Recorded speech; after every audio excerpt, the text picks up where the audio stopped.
അപ്പോൾ you call the screening test?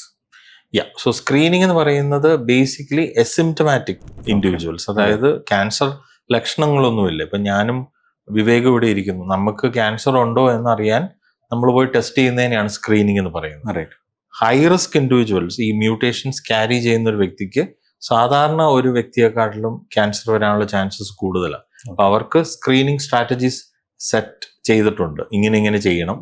അപ്പോൾ അങ്ങനെ മാത്രമേ നമുക്ക് ഏർലി ആയിട്ട് ഐഡന്റിഫൈ ചെയ്യാൻ പറ്റത്തുള്ളൂ. ബാക്കി എല്ലാവരും ആവറേജ് റിസ്ക് പേഷ്യൻസ് ആണ്. അതായത് ജനറ്റിക് റീസൺ ഇല്ലാത്തൊരു വ്യക്തി, ഒരു സ്ത്രീ നമ്മുടെ അടുത്ത് വന്നിട്ട് ഒരു ബ്രസ്റ്റ് ക്യാൻസർ സ്ക്രീനിങ് വേണമെന്ന് പറഞ്ഞാൽ അതിനാണ് നമ്മൾ മാമോഗ്രാം ചെയ്യുന്നത്.